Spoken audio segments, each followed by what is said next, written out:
In this week's episode, we're going to be talking to Pete Preston, Marketing Director of ThinkTilt, on how to effectively market cybersecurity services.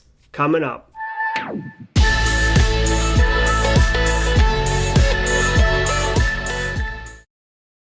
Hey everybody, hope you're doing well. Thanks for joining us. If you're new here, this is Simply Cyber, a YouTube channel designed for helping cybersecurity professionals take their career further, faster.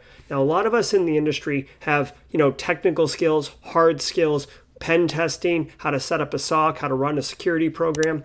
And a lot of businesses can use that service, but sometimes it's difficult if you're trying to freelance or spin up your own small company. It's difficult to get clients and to effectively communicate and market to them. A lot of times business relationships are built on trust, but how do you establish that trust and that credibility? Well, today we're going to be interviewing Pete Preston, the marketing director at ThinkTilt, who's an absolute brilliant marketing expert on, engaging customers and telling the right narratives and different, communication vehicles for getting to those clients. Now, the method in which I've interviewed Pete is through Simply Cyber Live. This is a new service that I've started, and it's a compendium to this YouTube channel. Simply Cyber Live will be Thursdays at 4:30. It'll be a live stream interview, typically an interview, but sometimes I'll be doing technical walkthroughs. And I really want to promote community engagement, collaboration. Please join, please comment, ask questions. We'll take questions from the audience, and we'll kind of help shape the narrative and do a collaborative interview session or a collaborative meeting. So I'm really looking forward to doing that and hope you are too. All right, so let's get right into the meat of this interview and find out how Pete's going to help us market our cybersecurity services. Welcome to the show, and thank you for being here. I really appreciate it. Thanks, Jerry, man. I'm excited. This is really cool. Yeah. So real quick, I do want to point out that the point of the show is to help cybersecurity professionals take their career further, faster. And onto that point, as far as marketing goes, which really isn't a cybersecurity related capability, but it's certainly necessary, I'm sure. Pete, maybe you could just jump in and tell us, about marketing and what might be effective techniques that people watching should know about. Well, first of all, I want to say, again, thanks for having me. Just for background, I've known Jerry for a long time. So I may not be in cyber, but I've followed Jerry's journey from computer geek to where he is today. And I have to say, I've been very proud of watching his journey, but I've also gotten to learn a lot just from watching him and listening to him. And honestly, I think I've been a guinea pig a few times for some of your experiments. So I've been living the cybersecurity life through Jerry. I guess, so where I'd start with is one of the questions that you asked me ahead of time is just what are some hot or effective marketing techniques right now? And I think it's a tricky question because there's so many things that you can be doing. And so I guess I'm kind of curious, are we talking to in the audience right now, business owners, people that are working for cybersecurity firms that want to help them grow? Yeah. So I would say that within the cybersecurity space, there's there's your big players like Deloitte and Booz Allen and stuff like that. But there's just a whole host of people who have developed really incredible skills, either on the offensive side or the defensive side, that want to, basically market it and monetize it. And some people like myself, with my little side business, Coastal Information Security Group, it's a 2-person group, and we go help small businesses do stuff.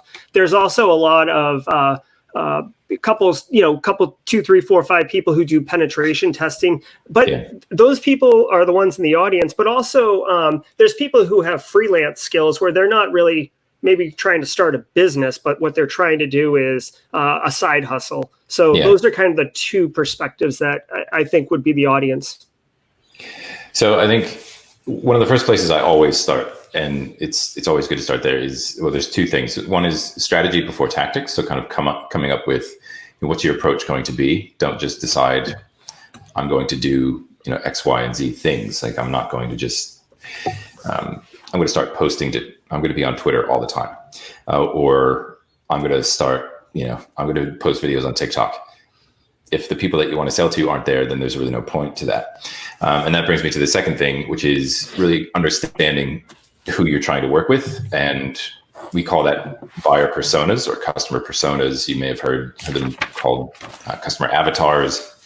But what you're looking for is a really good understanding of who it is that you want to work with and who you best support and serve. So really getting a deep understanding of the people that you want to be working with is usually the best place to start. And that helps you kind of set the strategy, set the tone, set the messaging, and all that sort of stuff. Basically finding out who they are, what their problems are, and how you fit into either their business or their life. Yeah. So you had just mentioned, not using TikTok to target a senior level executive at a company or something like that. How do you say you identify what your target audience would be? I want to help smaller healthcare providers, right? 10-person company, 20-person company. But how do you map that to know that TikTok is not an appropriate medium to market, or that it is an appropriate medium? Well, I think so that comes along with understanding who they are, right? And really immersing yourself, like putting yourself in their shoes and understanding, or you can even just go ask them and say, where do you find your news? Where do you hang out these days? It would be, which Zoom rooms are you in, or which LinkedIn groups are you in? And just understand where they're putting their attention. And then that's kind of where you need to be. So LinkedIn is a great spot for B2B. We're doing this live on LinkedIn right now. And I mean, this is kind of, if I had to pick a platform, this would be the one to connect with business owners, right? So this is probably a good place to start. But depending on who you want to be serving, if that happens to be someone in, say, like the travel space, Facebook may be a better place. But it's just starting with that understanding who they are, and then where do they kind of hang out, and then digging deeper into that, so going maybe into a specific platform and seeing which groups they're in or which newsletters they subscribe to, who are the influencers that they follow, that kind of thing. Interesting. So I was actually just about to ask you, how do you find out where they're hanging out without being creepy about it? But I guess basically what you just said is on LinkedIn particularly, you can look at a profile and see who they're linked to and what they subscribe to. So are you suggesting using a little bit of recon in a obviously a non-creepy way? Yeah, I think that's totally fine, right? I mean, if it's public, that's great. And you can kind of follow those threads. Another way is to simply just pick up the phone and call somebody. And, if friend, family is a good place to start. But, again, just going back to that travel thing, if you want to work with, say, someone that does safaris or businesses that run safaris or whatever for whatever reason, just go look them up and give them a call and see if you can have a chat with them. That's honestly the fastest way to figure it out, is go directly to the people, which is not often done. But so if you could mix those two things where you're actually talking to your potential customers to understand what they want, and then also following them online and seeing, where they show up, what are their news sources, what are they talking about? Yeah. So is there a good way to identify a potential customer or a potential client that's actually interested in, learning more about a service like yours? Or is it really just kind of trying door handles until you find one that's unlocked? Well, look, I think, if you want to get into specific ways of attracting those people to you, doing something like this is a great way of getting in front of people. If you want to start building connections within an industry, what better way than to just start talking to people? And you can always record it. You can do live shows like this. You can do newsletters where you interview people over email and send that out to prospective customers. And you just start getting yourself into those networks and start having those conversations with people. A way to identify someone that might be interested in working with you is just, are they coming back to you? If you're sending out content like this, if you've got a YouTube channel, if you're regularly posting on LinkedIn with helpful tips, who's putting their hand up, who's showing that interest. We're talking with Peter Preston, Marketing Director of ThinkTilt, on marketing cybersecurity services. So, Pete, obviously, when you're a small firm, you've got cash flow. Most of us would have cash flow problems. I mean, the occasional person's got infinite money, but what kind of budget friendly options would you recommend for someone, or if they're only going to buy one thing and invest money in it, what kind of suggestions would you offer? Books are always a good place to start. I don't mean that to be cheeky, but there's some really good books on building a business, on marketing. It kind of depends on where you're at in your planning. If you're just getting going, I think simple things like showing up on LinkedIn regularly can be very helpful. If you don't want to spend any money, it's like any sort of building any sort of business. It's sweat equity, right? You just get in there, you set yourself a calendar reminder on every day saying, I'm going to spend 15 minutes on LinkedIn, or I'm going to read articles and I'm going to share my thoughts on that. Just start building your authority a little bit and showing up. And really showing up is 90% of starting anything. Just as I said at the start, is if you're going to get started, strategy before tactics. So think about who you're selling to, how you're going to talk to them. And really that planning will help you decide what are the things that you're going to do. And then if you start to get some momentum and you start to set aside some budget for that marketing, for that growth, then you can start thinking about, do I need tools? Should I invest in support, like outsourcing some certain help? But that's where I would start, is just really taking a really good look at who you want to be selling to and how can you get them for the least amount of money, but it may take a lot of effort. Okay. So to the inverse of that, I mean, is there anywhere that you should not be cheap on, or should not, you know what I mean?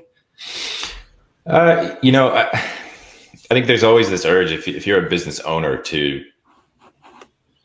kind of do everything yourself, right? Like, well, I can do that. I can build the website. I can write the blog post. I can be on LinkedIn every day. I can be the one recording the videos.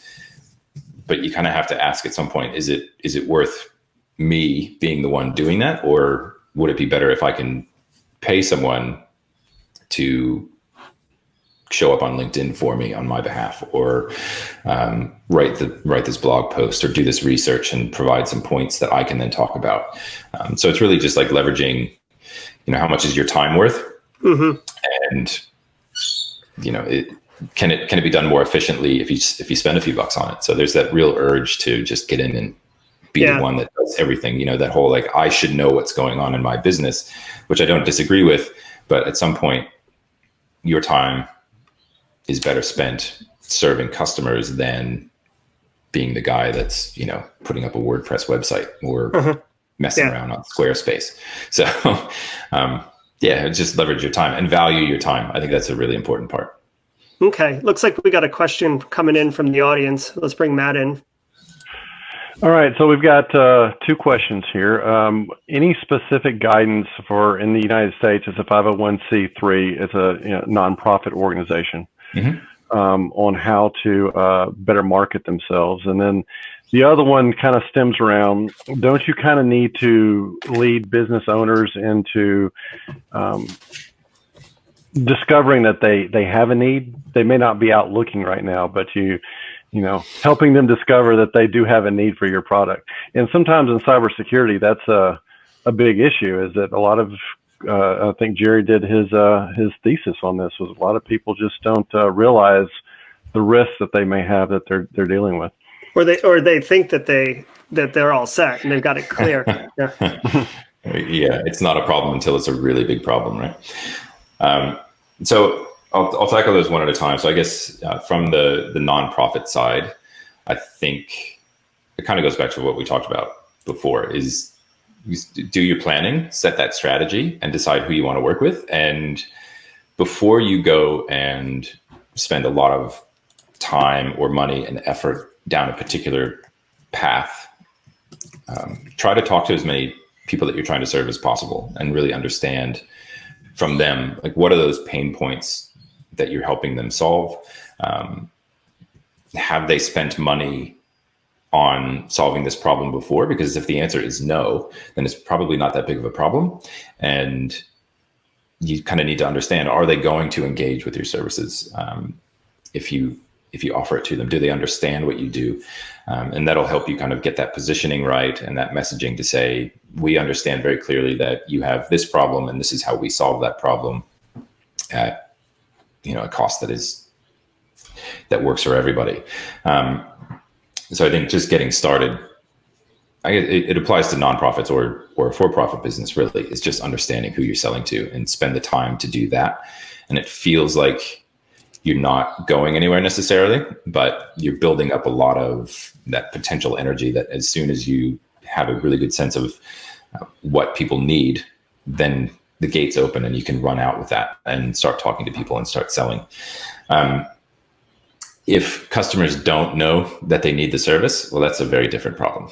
So not uncommon, unfortunately. I think in cyber and security, there's a lot of people that feel like, I use two-factor authentication on my email. What can go wrong?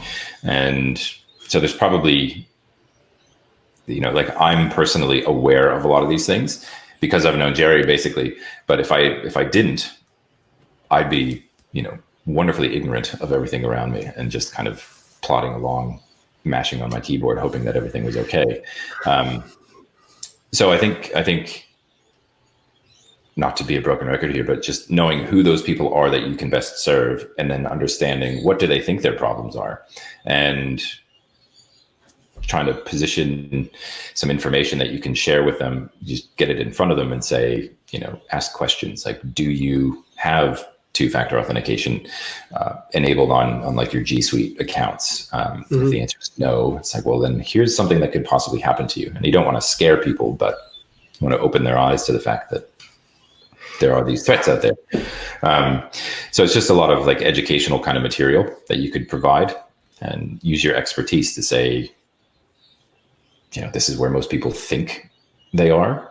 And the reality is that, you're being tracked on every website that you go to, and every time that you open an email with a suspicious link in it, that is a potential threat. And you can ask questions like, I've been getting things recently in a personal email account that all it is some name, random name, someone I've never met before, and a PDF attachment. No subject line, no text, no nothing. And it's just ask these questions like, do you ever get an email that looks like this? Yeah. And I'd put my hand up and like, yeah, I get those all the time now. For some reason in the past week, I've gotten like 20 of these. And, there's a part of me that's super curious. Like, I want to know what's going to happen if I do it, but I know better. So you can just, ask questions like that and get people thinking like, oh yeah, I've seen that. And another challenge I've seen relative to like leading a business owner into to finding that they need you is, especially, this is specific to cybersecurity, and I'd be curious if anybody else has experienced this, but I have talked to potential clients before, and they said, why do I need you? I pay for an IT guy. So there's a knowing the difference between IT and what security is something that many of the professionals take for granted as a known difference. So sometimes you got to have that conversation, like back it up about what the difference is before you can even explain why you need to help them. Yeah. Well, it's hard when people don't actually understand, and no fault of their own, right? It's not their business to know what all the threats are, and so there's a lot of education that needs to happen, and I'm sure everyone that's listening understands that, right? Like, you are probably constantly running into people saying, don't need that, thanks. Like, oh, you guys are just, you're just trying to scare me or something like that. I've heard a lot of that around cybersecurity, where it's just like, everything's fine, just, off you go. We haven't been breached. Yeah. Exactly. So, like, no one's stolen our data. We've got a question coming in from Matt. So let's bring him in. Okay, so you mentioned this earlier about opening a website and getting tracked. So, privacy advocates and many information security professionals have long had a philosophical difference with marketing when it comes to privacy and tracking and data ownership and aggregation. And today we're seeing people in states and countries are becoming a lot more sensitive to opening a browser and having a session attempt to place 20 beacons, or trackers. Yeah. And who owns that data, and can the company sell it or exchange that data? How do you see that impacting what you do and how marketing firms are interacting with online data exchanges now? That's a big one. So I think by and large, there's a lot of awareness on my side of the house. Like we talk about this all the time, is how are we capturing the data? Are we making sure that, we're looking after it? What are our policies internally around management of that data? I think ThinkTilt, we have customers pretty much everywhere. Like, so we have to be aware of what's happening with GDPR and different countries and different regions, how we're supposed to be handling that data. So we are paying attention to it and trying as best as we can to stay on top of that and comply with everything. I think the higher level question there is, there's the ethical question of like, how much detail should I know about any one person as a marketer or as a business? And what we're starting to see is some companies are deciding, basically saying like, I don't want to know that, Matt, you opened the last email that I sent you 15 times at these times of day, and then you specifically clicked on this link, and then you went to this website, and we can follow that entire path, which is pretty much possible. A lot of businesses are deciding we don't need to know that. That's not our business. Our business is understanding the greater trends. So if we send an email out to 10,000 people, how many opened it?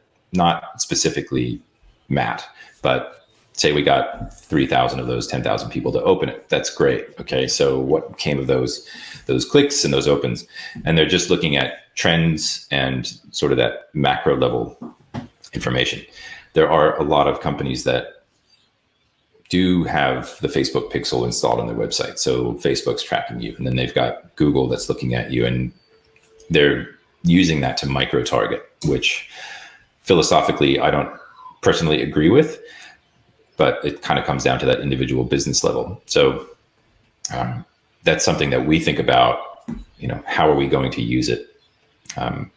We like to know on a person by person basis that we're working with, have we communicated with them before? But that's kind of the point to which we go. We're not looking at every little bit of detail and saying, well, all right, Matt opened the last email about an hour ago, let's call him now, and doing that. So I think it's coming down to a business by business decision. And as people in general become more aware of all of this, I don't know, you can call it like data or incursions on their privacy, that they're going to be aware that, more and more companies are tracking them and doing this. And, we've started to see a bit of a tech backlash, right, over the past couple of years. And I think this privacy thing will fuel that. And people will look to certain companies to say, well, they say they don't track me, so I feel more comfortable going with them. A great example of that is a company called Fathom Analytics. So it's anonymous analytics, and that's their selling point. It's like, look, we can give you all the data that we feel you really need to manage your business, but your users are anonymous, and you can tell them that, and they can feel comfortable that they're not being followed down every path that they take on the internet by you and your business. So yeah, I hope that helps address that, because it's a big question. Yeah, and I really feel like the kind of explosion of Cambridge Analytica was like a watershed moment where people were like, oh, wait a minute, like, I never had a problem with privacy before, but now I didn't realize you were like, stereotyping me or like figuring me out based on which Disney princess I am, yeah. So looks like, Matt, we got some more questions coming in from the audience, which is great. I do. I've got one from I got one from Stuart, and he'd like to know, how do you test different messages to see which one will resonate with your strategy, the audience that you've decided to target? And Matthew Weaver would like to know, if you were to use one social media platform for cybersecurity marketing, which one would it be? Ooh. All right. So how do you test messages? You put them out there and see what comes back at you. Honestly, like this is, I'm not trying to oversimplify this, but just put them out there and pay attention to what happens. And you're probably going to have to repeat the messages multiple times. It's not going to be enough to just post once to LinkedIn and see what happens. And because, and this is something important to remember too, is that every time that you push something out, you can't assume that everyone's seeing it, right? So this is kind of like taking a page out of a politician's playbook. You kind of have to go on that tour of, if you consider, say, LinkedIn, every time that you log back in there, it's like you're at a new stop, and you just have to keep repeating the same message over and over again. Because if you have an audience of 100 people, 100,000 people, 1% to 2% of the people are going to see your posts. I mean, that's a sorry kind of state of things, I think, but that's just the reality, right? So don't be afraid to put the message out there again, and just pay attention to what comes back to you. If people are liking it, commenting on it, sharing it, if you're getting messages back about it. And you can also just, again, go offline and have phone calls with people and just see what sticks in conversations with the right kind of people that you want to talk to. So it's not a super scientific answer, but yeah, just keep pushing on it and seeing what comes back to you. And if you get positive reinforcement on it, great. Sometimes you can put a message out there and it kind of attracts the wrong people. And by wrong, I don't mean bad people, but maybe not your ideal customer, let's say, or the people that you want to be sort of resonating with. So just take note of all that. And what was the other question was which social platform? Yeah. If you had to pick one. If I had to pick one, well, if I go on the assumption that we're talking cyber is selling B2B, I think LinkedIn is the place to go. So short and sweet on that one.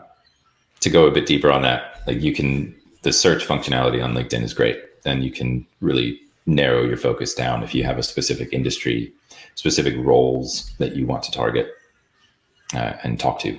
LinkedIn would be the best place to go for that, I think. Yeah. And I've noticed, I mean, to your point that you just made about having to repeat your message, personally, I've noticed I use LinkedIn and I use Twitter, right? I do YouTube, but that's really, one way.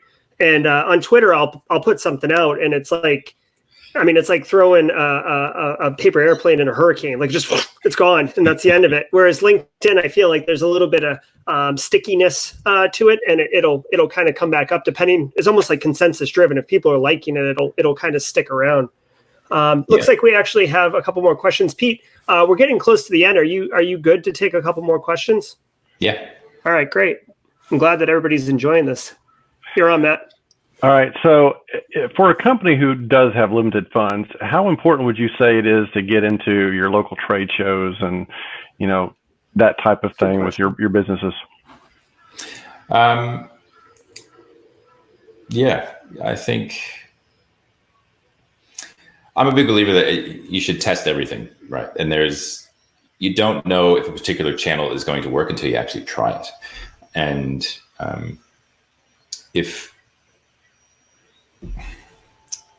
I think in-person networking is great. The question I would ask is, if you go to these trade shows, are the right people going to be there? And that's the same for trade shows. That's the same for like local networking groups like BNI or anything that's on Meetup, for example. You just have to ask the question, who's there? And if you want to work with banks, let's say, and it's a trade show for like concrete polishing, then don't go. It just depends on who the audience is that is going to be at one of these events, and can you meet the right kind of people? I'm a big fan of just going out and meeting people and seeing locally who's around. But if you're going to do networking, and I'm guilty of doing this, that you do networking for the sake of networking without any sort of intention behind it. But if you go into it knowing like my target customers are going to be at this event. Here's a list of them. So marrying a few things here. So if there's a show or an event on, go on LinkedIn, find out, in your area, who's going to this thing. Can you find people that, like, if you look on LinkedIn and go, that guy, I want to work with that guy, or that lady is the VP of security at a bank, like I need to meet with her. So you make a list ahead of time and just go into it, make some contact ahead of time so you can have meetings when you're there instead of just kind of hoping that you have these, moments of serendipity.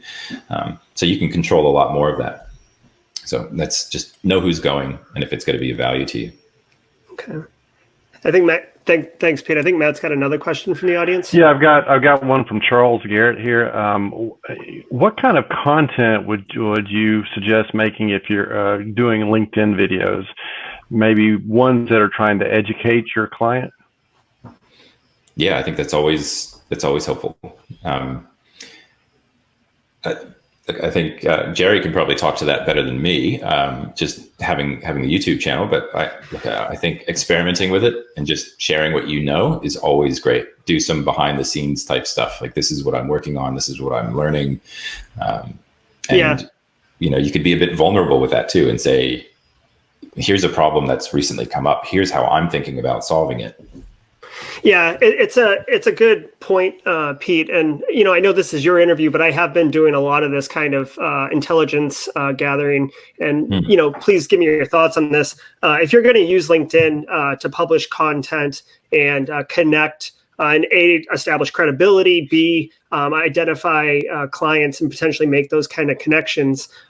Plus, I'd say making a video, you're giving value. Like personally, I feel like in today's market, you can't just be cold calling and saying, I can solve your problem without even understanding what the problem is. You have to give some value, and then you can kind of begin the conversation. I would use keywords or hashtags. So, don't go buck wild, but people are beginning to use hashtags to basically make their feed relevant to what they're interested in, because you connect with a lot of people. And to use Pete's example, financial sector, if that's where I'm going to target, but I'm connected to a bunch of healthcare people because I work at an academic medical center.